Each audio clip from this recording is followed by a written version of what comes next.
जय हिंद प्यारे साथियों, कैसे आप सभी। उम्मीद करता हूँ बहुत ही बढ़िया शानदार होंगे।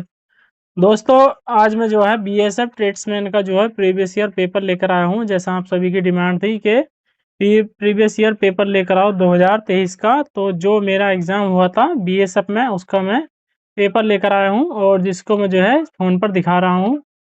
तो यहाँ पर जो देख रहे हो सबसे ऊपर क्या मेरी पार्टिसिपेट आईडी थी, जिसको मैंने हाइड कर दिया। उसके बाद नीचे जो है मेरा ये नाम है यहाँ पर, और नीचे जो सेंटर का नाम है जिस पर जो मैंने एग्ज़ाम दिया था, ION digital zone ITZ 2 sector 62। और जो डेट थी 28 अगस्त 2023 को मेरा एग्जाम हुआ था। टाइम टेबल जो है दोपहर के 12:30 बजे से 2:30 बजे तक 2 घंटे का टाइम मिलता है इसमें। सब्जेक्ट में देख सकते हो कांस्टेबल ट्रेड्स में निकली। तो सबसे पहले इसमें जीके है। तो पहला सवाल था, भारत में राष्ट्रीय खेल दिवस कब मनाया जाता है? तो इसका आंसर कितना है? 29 अगस्त। और दूसरा क्वेश्चन जो है यानी कि खेल से क्वेश्चन आता है। पहला सवाल हमें यही बनता है कि जीके में कहाँ से क्वेश्चन आता है? खेल दिवस से क्वेश्चन जरूर आएगा, यानी दिवस से। दूसरा है, कोई भाषा जो जुलाई 2023 में खबरों में थी, निम्नलिखित में से किस भारतीय राज्य से संबंधित है? तो उड़ीसा से संबंधित है, ये क्वेश्चन आया था। और अगला क्वेश्चन है, एक फर्म का उपयोग में लाए गए वस्तु और फर्म द्वारा उत्पादित निर्गतों के बीच का संबंध क्या है? तो एक फर्म, इसमें खाली स्थान में भरना था। फर्म का उत्पादन क्या है? फर्म का उत्पादन उपयोग में लाए गए में ऐसा भरना था। छोड़ दें इसे थोड़ा सा। अगला क्वेश्चन है, निम्नलिखित में से कौन सा पदार्थ जो अलग करने की विधि नहीं है? यानी पहला क्या है? सिलाई। सिलाई से क्या होती है? दो चीजें आपस में जुड़ जाती हैं। और थ्रेसिंग क्या होता है? ये अलग करने का होता है। निष्पादन भी जो है क्या, निष्पादन एक अलग करने का होता है। और हस्तचयन, हाथ से छाटना, ये भी क्या होता है? अलग करने का होता है। अगला पांचवा क्वेश्चन है हमारा, शाक के बारे निम्नलिखित में से कौन सा सही है? उनके तने कोमल होते हैं, पहला विकल्प। दूसरा, वे आमतौर पर बहुत बड़े होते हैं। पहला विकल्प क्या है इसमें? आंसर है, सही बात है, यानी कि उनके तने क्या होते हैं? कोमल। और दूसरा क्वेश्चन है, अपना अगला क्वेश्चन छठा क्वेश्चन हमारा। तो छठा क्वेश्चन है, मार्च 2023 में रक्षा अधिग्रहण परिषद ने सशस्त्र बलों और भारतीय तट रक्षक के लिए खरीदे यानी भारतीय IDDAM श्रेणी के तहत कितने करोड़ रुपए को प्रस्तावों को मंजूर दी थी? तो कितना? 70,500 करोड़ रुपए के प्रस्ताव की जो है मंजूरी दी थी। इसका बी आंसर हो गया। अगला सातवां क्वेश्चन है, संविधान, भारतीय संविधान का अनुच्छेद 76 किससे संबंधित है? हमारा भारत का महान्यायवादी यानी कि आपका जो है संविधान से क्वेश्चन आया था। और अगला है, भारत की 2011 की जनगणना के अनुसार कर्नाटक की साक्षरता दर क्या है? यानी कि आपका जो है जनगणना से भी क्वेश्चन आएगा। ये क्वेश्चन हो गया तैयार। कितना है? 75.37% है। और अगला नवा क्वेश्चन है, निम्नलिखित में से कौन सी उड़ीसा उच्च न्यायालय की पीठ है? कटक पहला ऑप्शन, दूसरा भुवनेश्वर। तो आंसर क्या है?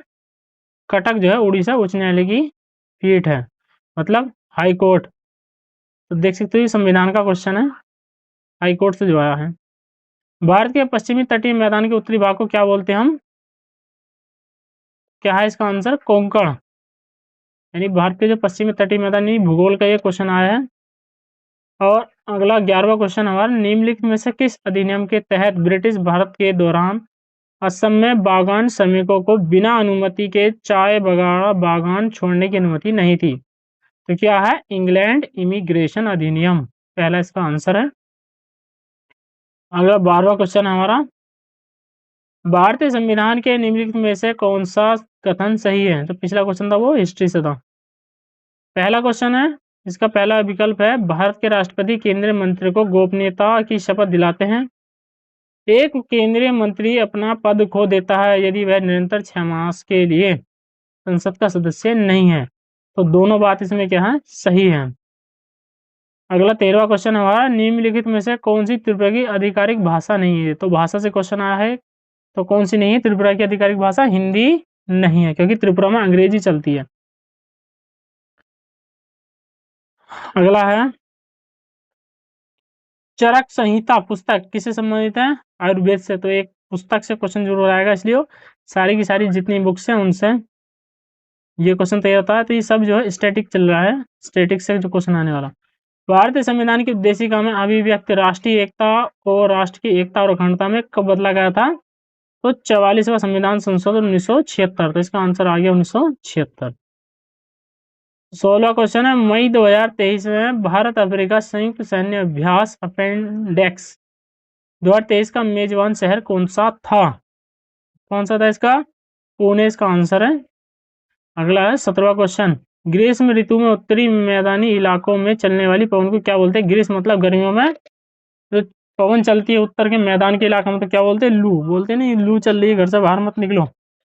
ये भूगोल का क्वेश्चन है। अगला 18वां क्वेश्चन, निम्नलिखित में से कौन सी भारत में शास्त्रीय भाषा का दर्जा पाने वाली पहली भाषा थी? तो कौन सी थी सबसे पहली शास्त्रीय भाषा? कौन सी थी? तमिल भाषा। जिसने क्या करता शास्त्रीय भाषा का दर्जा प्राप्त करा था, तमिल भाषा थी वो। अगला 18वां क्वेश्चन हमारा, 5वीं junior boys national boxing championship 2023 निम्नलिखित में से किस भारतीय राज्य में आयोजित की गई थी? आंसर क्या है इसका? अरुणाचल प्रदेश। तो ये क्या है? करंट का क्वेश्चन है। तो करंट अफेयर भी 5 से 6 क्वेश्चन आते हैं करंट अफेयर्स के।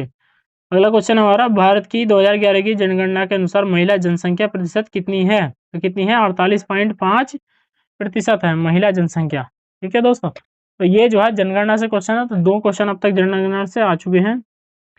और अगला क्वेश्चन हमारा 21वां, राष्ट्रीय आय लेखांकन के संदर्भ में निम्नलिखित में से कौन सा कथन सही है? पहला क्या है?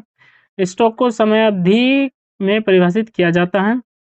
दूसरा क्या है? प्रवाह की परिभाषा निम्नलिखित किसी निश्चित समय पर की जाती है। तो आंसर क्या है इसका? ना तो 1 और ना ही 2 इसका आंसर है, यानी क्वेश्चन 21 का बी ऑप्शन हो गया।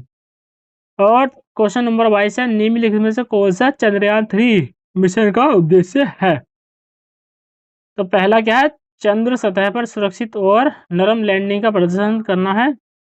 दूसरा यथास्थान वैज्ञानिक का प्रयोग करना। तो ये क्या करंट का क्वेश्चन था हमारा, तो ये दोनों ही इसमें सही बात है।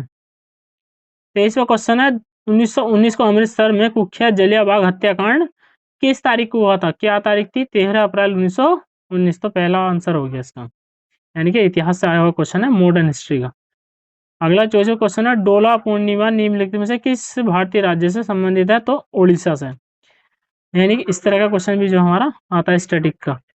अगला है, शीत ऋतु के दौरान पूर्वी तट पर चेन्नई का औसत तापमान कितना रहता है? 24 से 25 डिग्री सेंटीग्रेड सेल्सियस के बीच होता है। तो ये जो है हमारा भूगोल का क्वेश्चन हो गया। तो इस टाइप के क्वेश्चन जो है ये जीके के थे। अब जो है हमारा आता है स्टार्टिंग क्या? मैथ। मैथ का पहला सवाल है हमारा, एक्स तथा वाई एक्स कोमा वाई तथा जेड मिलकर एक कार्य को 15 दिनों में पूरा कर सकते हैं। एक्स तथा वाई मिलकर उसी काम को 30 दिनों में पूरा कर सकते हैं। जेड अकेला उसी कार्य को कितने दिन में पूरा कर सकता है? तो ये सवाल है। इस सवाल को सोल्व करना और सोल्व करने के बाद बताना कमेंट करके क्या सोल्व इसे कर पाए या नहीं। क्योंकि सोल्व कराने के लिए जो है मेरे पास जो है बोर्ड वगैरह की सुविधा जो है ना, उसको अलग से फिर एक मोबाइल जो है स्टैंड पर रखना पड़ेगा और इसका सॉल्यूशन जो है वो अलग रहेगा। फिर अगर आप मैथ सोल्व कर पाते हैं इसका तो अच्छी बात है। अगर आप जो है जो क्वेश्चन सोल्व नहीं कर पाते ना, उनको कमेंट में ज़रूर बता देना, तो मैं उनको सोल्व करूँगा। और सोल्व कराने के साथ-साथ आपके मैथ में कितने मार्क्स जो कट रहे हैं, उसको भी मैं बताऊँगा। तो अगले क्वेश्चन पर चलते हैं, क्वेश्चन नंबर 2 की तरफ। क्वेश्चन नंबर 2 है हमारा, एक शंकु की ऊँचाई 12 सेंटीमीटर है तथा उसके आधार की त्रिज्या 3.5 सेंटीमीटर। शंकु का आयतन क्या है? तो शंकु का आयतन का सूत्र क्या होता है? 1/3 पाई आर स्क्वायर एच। इसे उस सूत्र में रखकर जो सोल्व कर देंगे और आंसर आ जाएगा।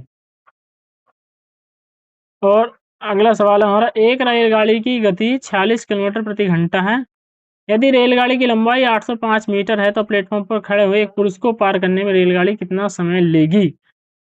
ये सवाल जो है रेलगाड़ी का है, चाल समय दूरी का है। अगर ये आपसे होता है तो ठीक है, नहीं होता ना कमेंट करके बताना। मैं इन सबका पूरा सॉल्यूशन जो है वो अलग से वीडियो लानी पड़ेगी, क्योंकि अभी तो मैं फिलहाल प्रीवियस ईयर पेपर दिखा रहा हूँ कि प्रीवियस ईयर पेपर कैसा आया था।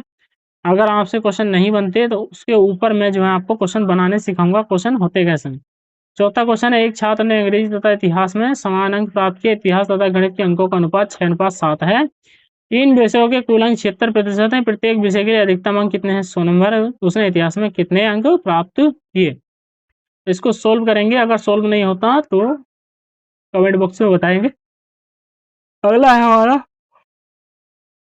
एक 5 मीटर लंबे, 12 मीटर चौड़े और 13 मीटर लंबे कमरे में रखे जाने वाली सबसे लंबी छड़ की लंबाई क्या होगी?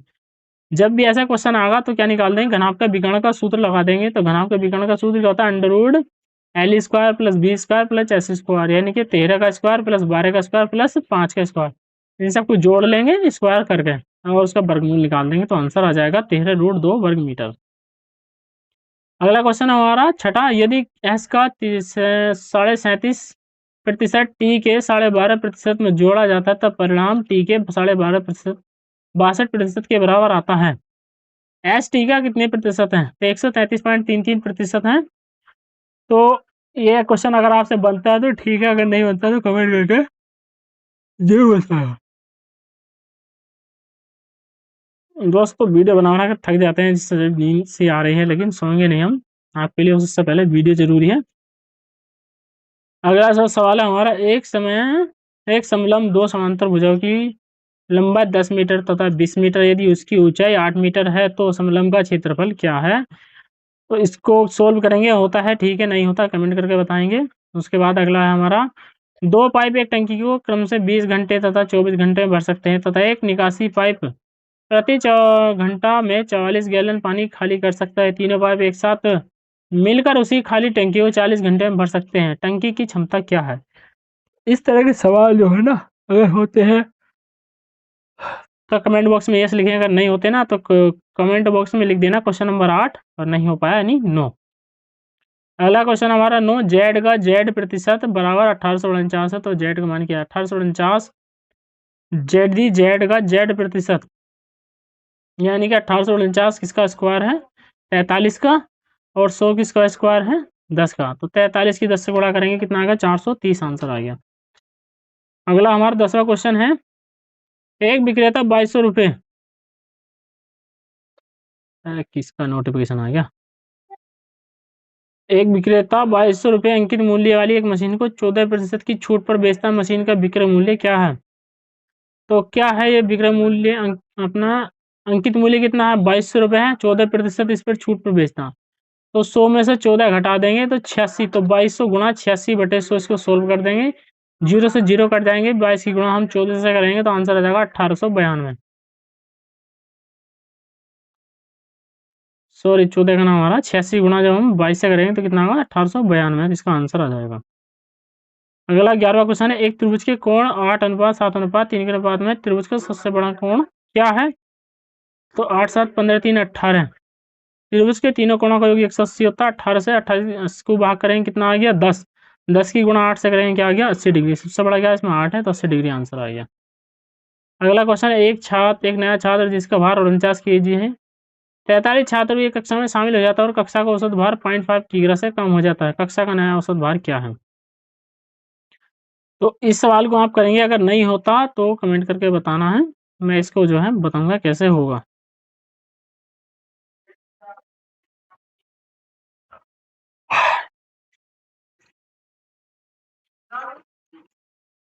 और 13वां क्वेश्चन हमारा, एक मेज पर कमाया गया लाभ क्रय मूल्य का 220% है। यदि क्रय मूल्य में 40% की वृद्धि होती है लेकिन विक्रय मूल्य समान रहता है तो नया लाभ प्रतिशत क्या है? इसको सोल्व करेंगे, अगर होता है ठीक है, नहीं होता है तो कमेंट करके जरूर बताना। अगला 14वां क्वेश्चन है हमारा, यदि 25 तथा 4% की दो क्रमिक छूट दी जाती है तो निवल छूट क्या है? इसको क्या करेंगे?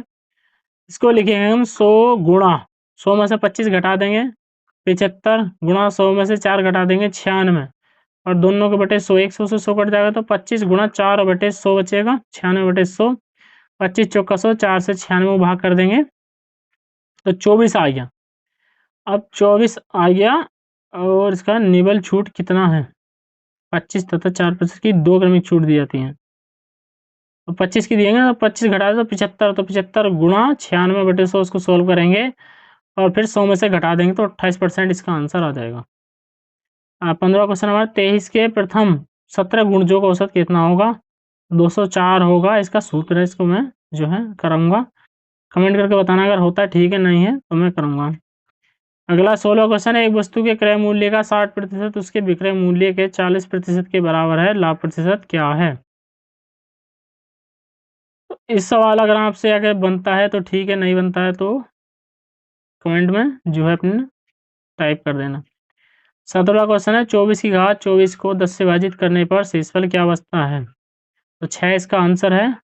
अगर होता है ठीक है, नहीं होता है तो कमेंट करके बताना है, ताकि मुझे पता चल जाए कि आपसे किस टाइप के क्वेश्चन हो रहे हैं और किस टाइप के नहीं हो पा रहे। अगला 18वां सवाल है, यदि एक निश्चित यात्रा का एक तिहाई 18 किलोमीटर प्रति घंटा की गति से, एक चौथाई भाग 27 किलोमीटर प्रति घंटा की गति से और तथा शेष भाग 45 किलोमीटर प्रति घंटे की गति से तय किया था, संपूर्ण यात्रा के लिए औसत गति क्या होगी?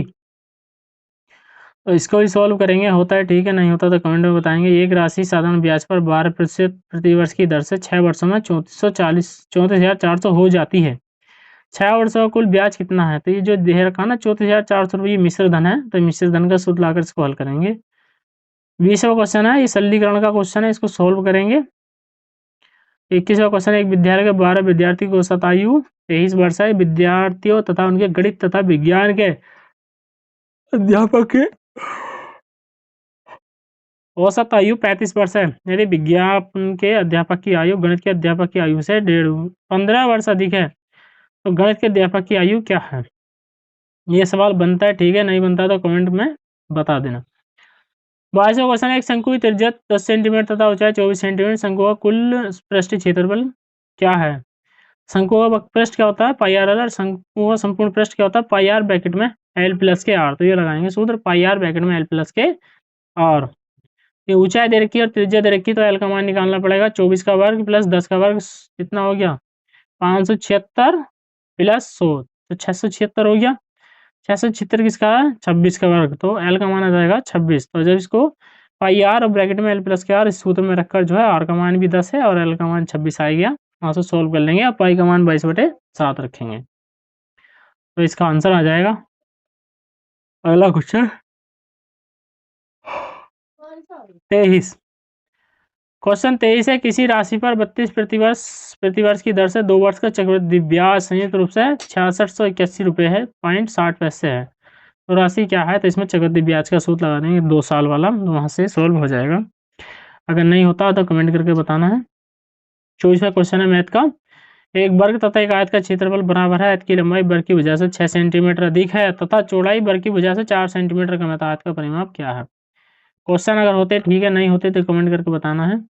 25वां क्वेश्चन, यदि तीन संख्याओं का अनुपात 2:6:3 है, यदि उनका गुणनफल 12,348 है, तो तीनों संख्याओं का योग क्या है?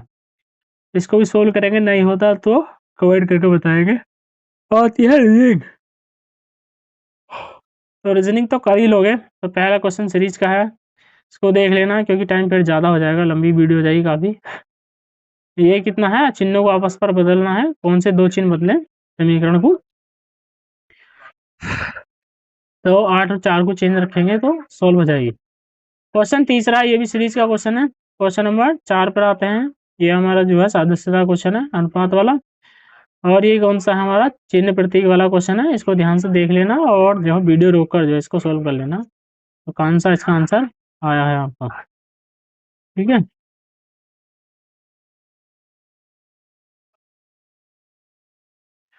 छठा क्वेश्चन है, नीचे दिए गए प्रश्न कथाओं को भी, तो ये सवाल भी होता है ठीक है, अगर नहीं होता तो मैं करूँगा। 7वां सवाल ये रहा, आपको वर्गमूल निकालना है। इस पहले वाले में घनमूल निकालना है, इसमें वर्गमूल निकाल के इन सब में 2 पे जोड़ देना, तीसरा घटा देना, हो जाएगा। 8वां क्या है? जैसे संबंध देखना है, जो पहला 2 समान में संबंध है वैसे ही तीसरे में क्या संबंध होगा। और अगला है हमारा जो ये निष्कर्ष वाला सवाल है, इसमें निष्कर्ष के बीच क्या संबंध जो है दर्शाना है हमें। ओपन व्यू, तो ये निष्कर्ष जो है इसमें क्या क्या निष्कर्ष हमारे निकलेंगे। ये निष्कर्ष वाले सवाल बहुत आते हैं, तो इसको मैं करूँगा किस तरह से सवाल होते हैं। बस आप जो है वीडियो को शेयर कर देना, इतना कम से कम 7 से 10 हज़ार व्यूज इस पर आ जाए, इस वीडियो को इतना शेयर कर देना और कमेंट करना इस पर, जितने सवाल अगर आपसे नहीं होते।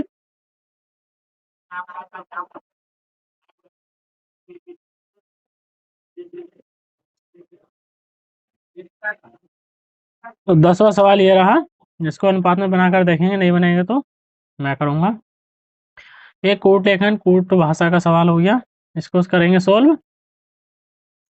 और अगला जो है हमारा सवाल है,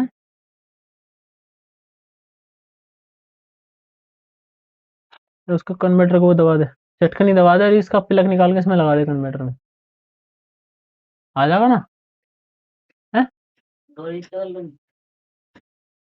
अब देख तो सही, उठागा चटकन ही दबा इसकी, चल गया, लगी है, ऊपर को उठागा, खड़ा होकर रखा जा रहा,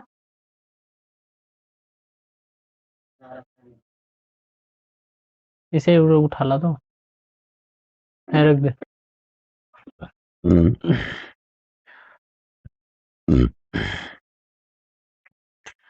तो ये जो है अब जो हमारा एक विशिष्ट कोड भाषा में जो है ये सवाल है हमारा कोड लेखन कोड वाचन का। इसको सोल्व करेंगे, अगर होता है तो ठीक है, नहीं होता तो मैं कराऊंगा कोड लेखन कोड वाचन के सवाल के साथ ही। ये सीरीज का सवाल हो गया, इसको करेंगे। और अगला सवाल हो गया हमारा ये लॉजिकल सवाल है, इसमें लॉजिक लगाना है। 10 चौक 40 में से 9 का 31 ऐसा आ गया। 12 चौक 72 में से 20 के 52 आ गया। और 8 या 24 में से 1 गया तो कितना आ गया 23। अगला क्वेश्चन क्या, कुछ mg है, कुछ ये आव्यूह का सवाल है, इसको सोल्व करेंगे। होता है ठीक है, नहीं होता तो मैं कराऊंगा कैसे होते हैं आव्यूह के सवाल। अगला है ये शब्दों वाला है, पहला चैप्टर का है वर्णमाला वाले का। और 16वां सवाल है आगे सीरीज का, इसको करेंगे। वीडियो रोक कर देख लेना, वीडियो काफ़ी लंबी होती जा रही है। फिर अगला है 5 छात्रों का। और अगला हमारा क्वेश्चन नंबर 18 कूट लेखन कूट वाचन का। और 19वां सवाल ये रहा 6 व्यक्ति वाला, विपरीत केंद्र और इर्द-गिर्द बैठे हैं ना। और बैठक व्यवस्थीकरण का ऐसे सवाल, ऐसे तरीका मैं बता दूंगा, एक बार में सवाल हो जाएगा, इसलिए कमेंट में ज़रूर बताना अगर आप पढ़ना चाहते हैं तो। एक जो फिर से आव्यूह का सवाल आ गया। और अगला जो हमारा ये किसका है, ब्लड रिलेशन का सवाल है। होता है ठीक है, नहीं होता तो कमेंट करके बताना। और 22वां सवाल क्या हमारा PQ तथा ये मैथ्स का सवाल है, इसको भी बताना। और अगला 23वां सवाल है हमारा अक्षरों के ऐसे कितने जोड़े हैं जो उनके बीच आगे पीछे दिशा में कैसे ढूंढते हैं, इसको भी मैं बताऊंगा कैसे इस टाइप के सवाल आप जो है कर पाते हैं। अगर आपसे जितने होते हैं ना उतने सवाल करने हैं, जितने नहीं होते कमेंट बॉक्स में गिनती लिख देना और क्वेश्चन नंबर लिख देना।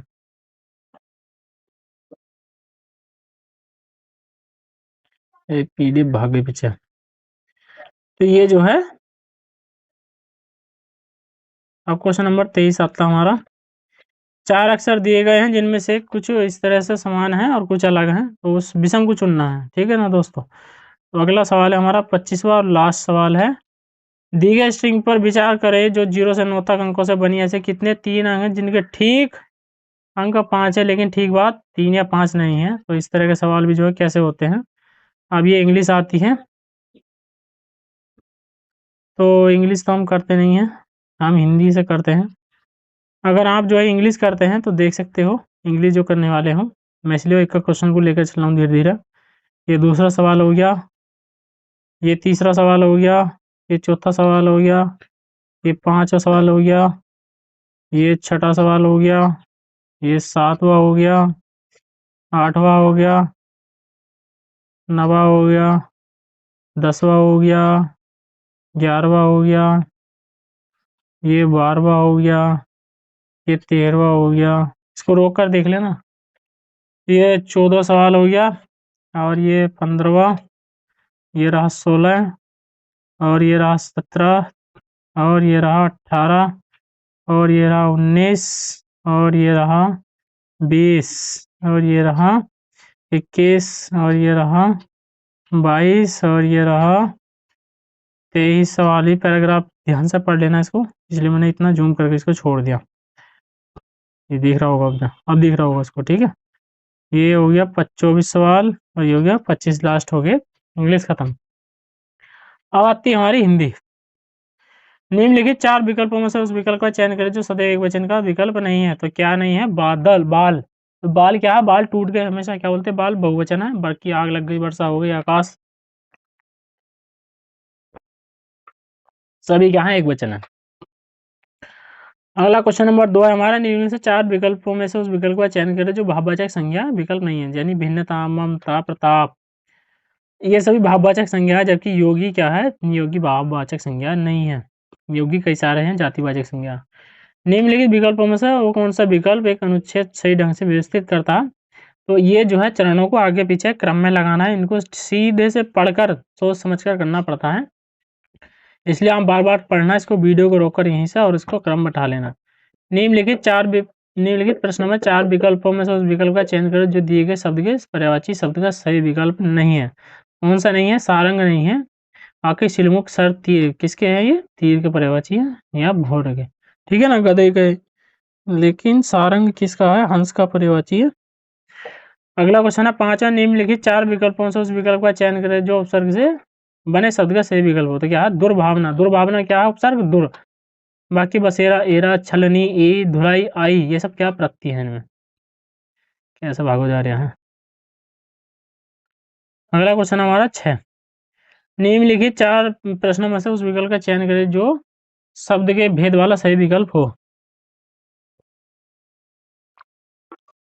दीपक ने अपनी छोटी बहन से घर साफ करवाया, यानी प्रधान प्रणार्थक क्रिया है, और वो भी कौन सा? द्वितीय प्रणार्थक क्रिया है।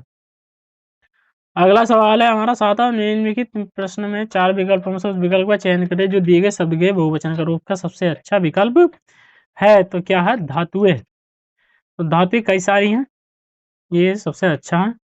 अगला है हमारा, निम्नलिखित विकल्पों से कौन सा विकल्प एक सुसंगत वाक्य बनाने के लिए वाक्यांश को सही ढंग से व्यवस्थित करता है? तो वाक्यों क्या करना? व्यवस्थित करना, आगे पीछे क्रम में लगाना है। 9वां क्वेश्चन, निम्नलिखित 4 विकल्पों से उस विकल्प का चयन करें जो पुल्लिंग रूप वाला विकल्प है। तो क्या है? झगड़ा। और अगला क्या है? निम्नलिखित प्रश्न में 4 विकल्पों से उस विकल्प का चयन करें जो विलोम शब्द का सबसे अच्छा विकल्प है। क्या है? प्रकाश। यानी तिमिर। तिमिर क्या होता है? अंधेरा। अंधेरे का विपरीत क्या होता है? विलोम शब्द प्रकाश। अगला क्वेश्चन है, निम्नलिखित 4 विकल्पों से उस विकल्प का चयन करें जो दिए गए शब्द के पर्यायवाची का सही विकल्प नहीं है। आतप, धूप, घाम, रति, प्रभाषा किसके? गर्मी के पर्यायवाची, जबकि संपदा, आपत्ति, कठिनाई का, विपत्ति का पर्यायवाची है। निम्नलिखित प्रश्न में 4 विकल्पों से उस विकल्प का चयन करें जो प्रत्यय से बने शब्द का सही विकल्प हो। तो प्रत्यय, बनौती, मनौती में क्या? ओती प्रत्यय है। बाकी निर्गुण में निर है, सु, सुवती, सु उपसर्ग है, अवशेष में अब प्लस शेष उपसर्ग है इन तीन में। निम्नलिखित प्रश्न में 4 विकल्पों में से उस विकल्प का चयन करें जो दिए गए मुहावरे का सही अर्थ हो। कोल्लू का बैल होना मतलब निरंतर कार्य करते रहना। 14 क्वेश्चन है, निम्नलिखित 4 विकल्पों से उस सही विकल्प का चयन करें जो वाक्यांश के लिए एक शब्द का विकल्प हो जिसकी आशा नहीं रह गई हो, यानी अप्रत्याशित आंसर होता। निम्नलिखित प्रश्न में 4 विकल्पों में से उस विकल्प का चयन करें जो वाक्यांश के लिए एक शब्द का विकल्प हो जिसका मन जगत से उचट गया, उसे क्या बोलेंगे हम? उदासीन हो गया। 16 क्वेश्चन है, 4 निम्नलिखित 4 प्रश्नों में 4 विकल्पों में से उस विकल्प का चयन करें जो दिए गए लोकोक्ति का सही अर्थ वाला विकल्प है। सहज पकेसो मीठा है मतलब जितना काम धीरे धीरे से होगा उतना ही अच्छा होगा, यानी धीरे धीरे कार्य में लगे रहना परिणाम क्या होता है? अच्छा। इसलिए पढ़ाई में धीरे धीरे लगे रहो, छोड़ना मत, तुम्हारा परिणाम अच्छा ही आएगा। 17 क्वेश्चन, निम्नलिखित 4 विकल्पों में से उस विकल्प का चयन करें दिए गए मुहावरे का सही अर्थ वाला विकल्प है। कच्चे घड़े से पानी भरना मतलब ठीक ढंग से काम नहीं करना। और 18वां क्वेश्चन, निम्नलिखित विकल्पों में से कौन सा एक सुसंगत वाक्य बनाने के लिए वाक्यांश को सही ढंग से व्यवस्थित करता है? यानी वाक्यों का जो है क्रम में रखना है। ये अलग अलग वाक्य है, एक वाक्य पूरा इसको काट पीट के आगे पीछे रख दिया, इसको व्यवस्थित करना है। निम्नलिखित प्रश्न में 4 विकल्पों में से उस विकल्प का चयन करें जो विलोम शब्द का सबसे अच्छा विकल्प है। तो क्या है? अग्रिम। अग्रिम का मतलब आगे वाला, अंतिम मतलब लास्ट वाला। निम्नलिखित प्रश्न में 4 विकल्पों में से उस विकल्प का चयन करें जो स्त्रीलिंग वाला रूप है, मतलब अदालत। अदालत शुरू हो गई मतलब क्या है? स्त्रीलिंग है। 21वां क्वेश्चन है, निम्नलिखित प्रश्न में 4 विकल्पों में से उस विकल्प का चयन करें जो दिए गए लोकोक्ति का सही अर्थ वाला विकल्प है। एक कूद कूद मछली बगुले को खाए मतलब पूर्णतः प्रतिकूल काम को करना। तो ये इसका हो गया। अगला क्वेश्चन हमारा क्या है फिर क्या था पैराग्राफ, इसको ध्यान से पढ़ लेंगे। एक गद्यांश आता है और गद्यांश ध्यान से पढ़ने के बाद जो है इसका आंसर लगाएंगे। नहीं होता तो मैं समझाऊंगा कैसे इसको निकालते हैं। क्वेश्चन नंबर 23 हो गया, इसको यहाँ से पढ़कर सॉल्व करेंगे। ये क्वेश्चन नंबर 24 हो गया, इसको यहाँ से पढ़कर सॉल्व करेंगे। और ये क्वेश्चन नंबर हो गया 25, इसको यहाँ से पढ़कर सॉल्व करेंगे। तो ये हमारा जो है पेपर था फाइनली जो क्या हो गया कंप्लीट हो गया। तो दोस्तों उम्मीद करता हूँ वीडियो आपको अच्छी लगी होगी। अगर वीडियो अच्छी लगी तो वीडियो को एक लाइक, चैनल को कर देना सब्सक्राइब, ताकि फ्यूचर में आने वाली हर एक अपडेट का नोटिफिकेशन आपको मिलता रहे। और आपको ये वीडियो कैसी लगी कमेंट कर जरूर बताना। और वीडियो में जो सवाल नहीं हुए उनको कमेंट बॉक्स में जरूर लिख देना। और दोस्तों सपोर्ट की बहुत ज़्यादा ज़रूरत है, इसलिए वीडियो में अपना प्यार बनाए रखिएगा और अपने दोस्तों में शेयर जरूर कर देना। तो आज के लिए फिलहाल इतना ही। So thanks for watching. जय हिंद, जय भारत, वंदे मातरम।